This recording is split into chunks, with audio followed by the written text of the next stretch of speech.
안녕하세요. 날이 갈수록 변화하고 성장하는 여러분의 채널 책사임당입니다. 오늘 추천해드릴 도서는 김경록 지음 흐름출판의 벌거벗을 용기입니다.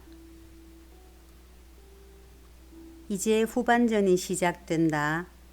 책임감은 내려놓고 나를 위해 뛰자라고 얘기를 합니다.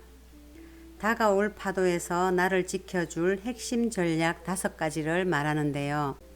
제1장 성찰, 지켜야 할 것과 버려야 할 것. 2장 관계, 당신 말이 옳소. 3장 자산, 마지막까지 잘 먹고 잘 사는 법. 4장은 직업입니다. 언퇴를 만나면 언퇴를 죽인다. 5장 건강, 몸 관리도 자산 관리처럼 이렇게 5가지 핵심 전략을 얘기합니다. 머릿말 읽겠습니다. 잎은 떨어진다. 그래도 괜찮다. 집에서 조금 벗어나면 논밭이 보이는 벌판이 있어 가끔 산책을 합니다. 1월의 추운 날씨입니다. 앙상한 나무들을 보며 걷고 있는데 참나무 한 그루가 떡하니 길 옆에 서 있었습니다. 다른 나무들처럼 잎이 다 떨어졌지만 그 줄기와 가지가 너무 당당하고 위험 있어 사진에 담아 두었습니다. 그 모습을 잊히지 않고 화두처럼 머릿속에 맴돌았습니다. 언젠가 나도 사회에서 걸치고 있던 이런저런 옷을 벗어야 할 텐데 그러고 나서도 저 참나무처럼 당당하려면 어떻게 해야 할까? 나이 들미 유쾌해지는 7가지 지혜. 노년은 겨울이 아니며 오히려 지혜롭고 창의적이며 또한 정신적으로 행복하다는 강변이 많습니다. 그런데 이런 말을 들으면 노년에 대한 긍정적 관점은 열등감의 다른 표현이 아닐까 하는 의심이 드는 게 사실입니다. 건강과 돈은 노년을 유쾌하게 보내기 위해 필요 조건입니다. 이 2가지가 많다고 행복이 그만큼 커지지는 않지만 이 둘을 잃으면 불행해집니다. 돈은 부족하지 않을 정도면 충분합니다. 몸의 건강은 다들 주의를 기울입니다만 정신건강은 소홀히 하는 경향이 있습니다. 정신건강은 과거에 집착하지 않고 미래를 걱정하지 않는다. 이 둘만 지키면 됩니다. 그때는 이랬는데 지금의 나는 왜? 라는 생각을 버려야 하고 죽음이 닥치면 난 어떻게 해야 하나? 라는 생각은 하지 말아야 합니다. 그래도 가끔씩 힘든 일이 일어나는데 이를 잘 버텨야 합니다. 어려운 시기가 지나가면 다시 훈풍이 불어오는 게 인생입니다. 우리에게는 빠테루라는 발음으로 친숙한 파테르는 레슬링에서 소극적인 경기를 한 선수에게 내리는 벌칙입니다. 살다 보면 이유 없이 이런 빠테루를 받는 경우가 있습니다.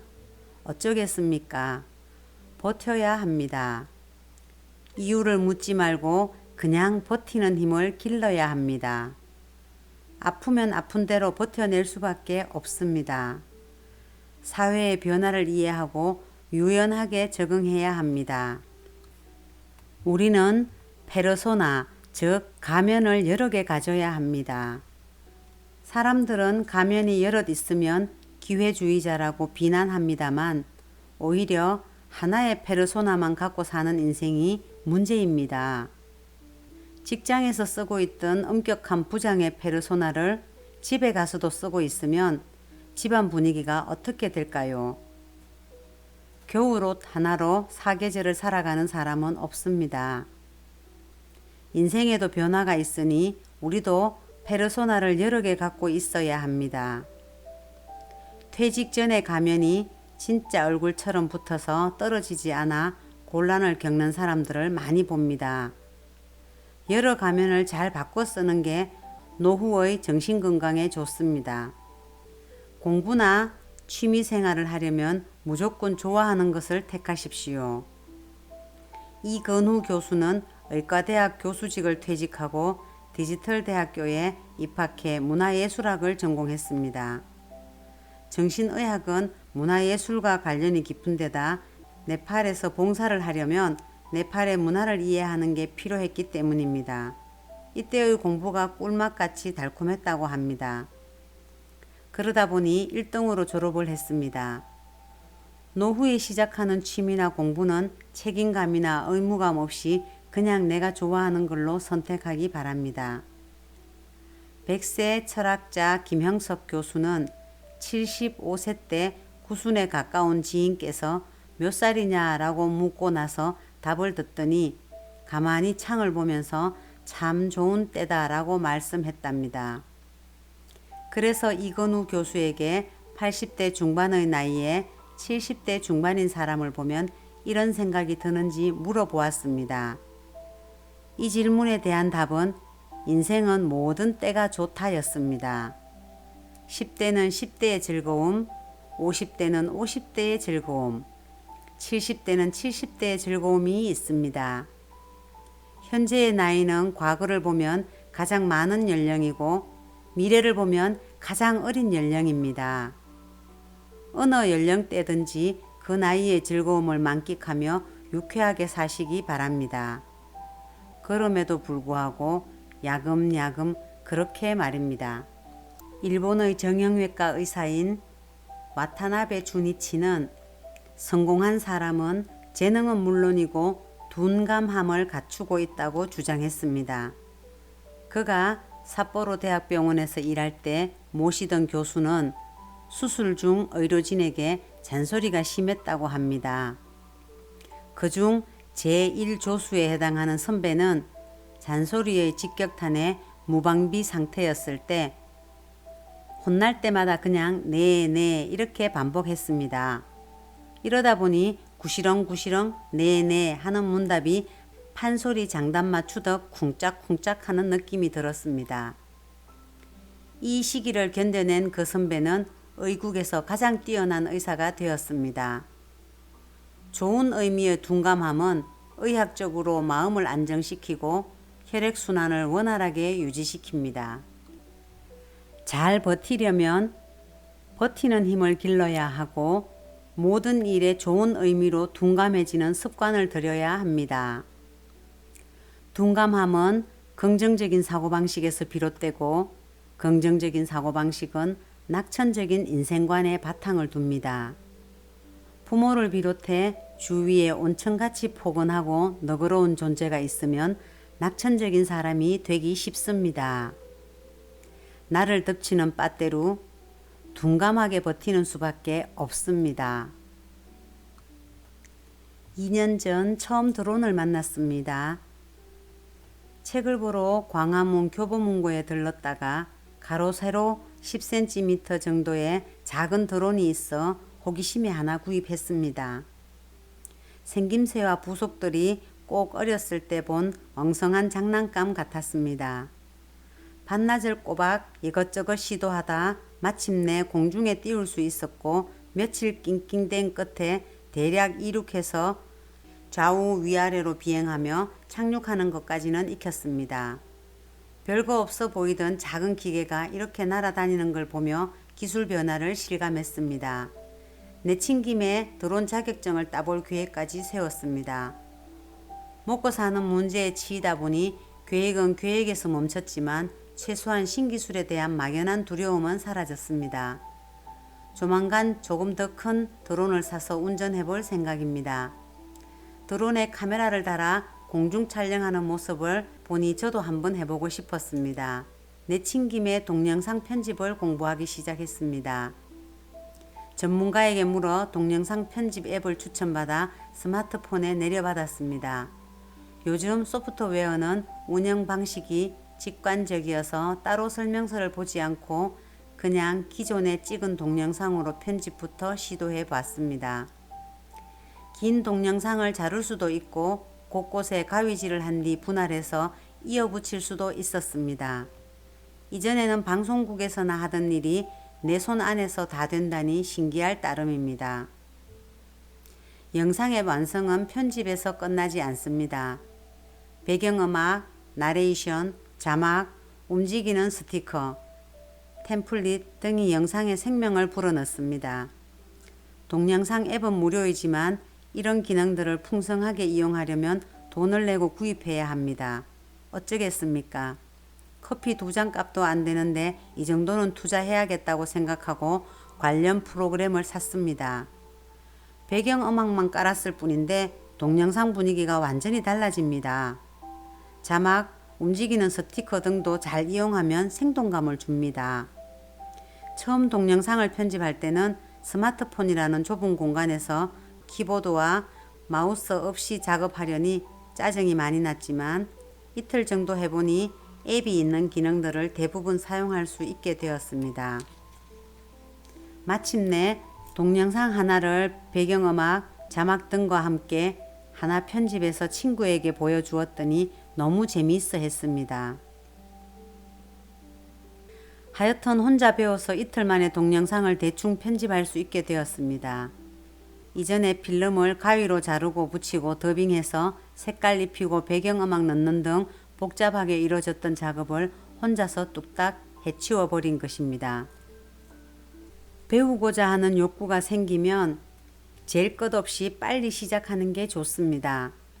처음 스마트폰이 나왔을 때 2가지 길이 있습니다. 스마트폰의 기능을 빨리 배워서 다양한 기능을 활용하는 길과 전화나 문자 등 최소한의 기능만 익혀 사용하는 길입니다. 기기가 나왔을 때부터 기능을 많이 익힌 분들은 더 많은 정보를 활용함으로써 이 점을 충분히 누렸습니다. 후자의 분들은 아직도 전화와 문자만 사용하고 있는 반면 전자의 길을 걸은 분들은 고차원 영역에서 정보를 습득하고 활용합니다. 보통 사람들이 국도를 달린다면 이들은 고속도로를 달리고 있는 셈입니다.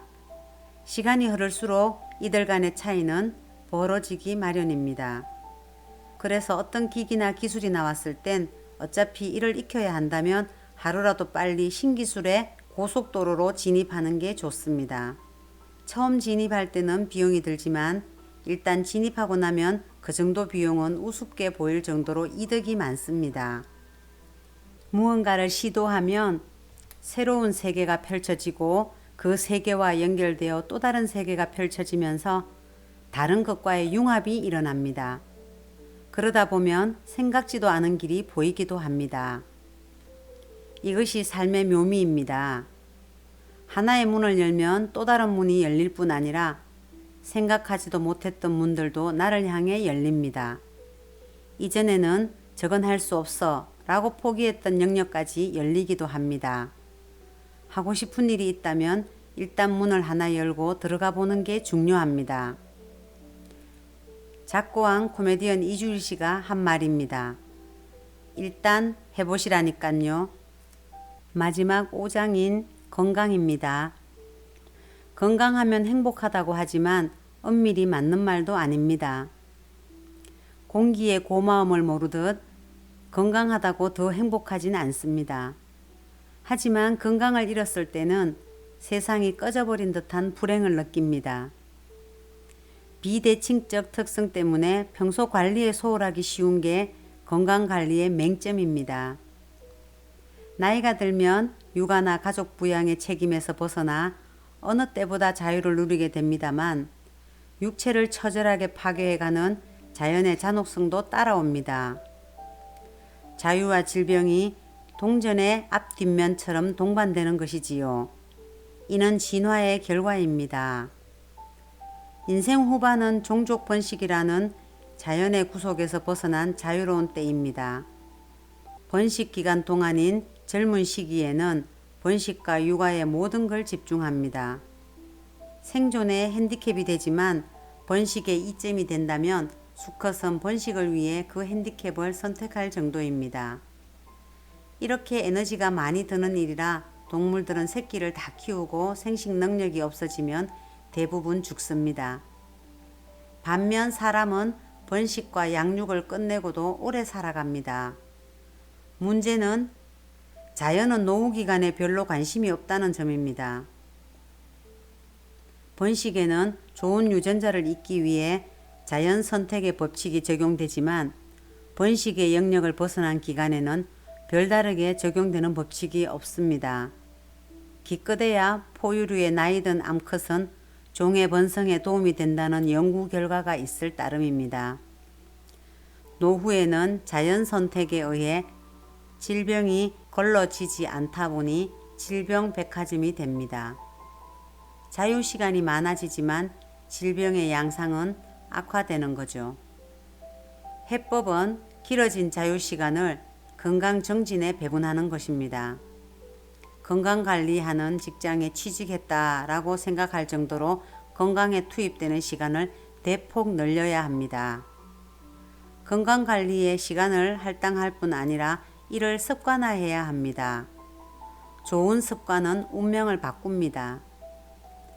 병법의 지혜는 상대방을 알고 나를 알아야 이길 수 있다라고 알려줍니다. 노후 건강은 노화 과정을 잘 파악하여 미리 대처하는 게 중요합니다. 이 책은 끌려갈 것인가 이끌 것인가, 성찰, 관계, 자산, 직업, 건강, 인생 후반전을 결정하는 5대 요소를 리노베이션 하라. 인생 2막을 준비하는 우리에게 꼭 필요한 책인 것 같습니다. 저도 굉장히 관심 있게 보았습니다. 여러분들 많이 구독하시면 좋겠습니다. 감사합니다.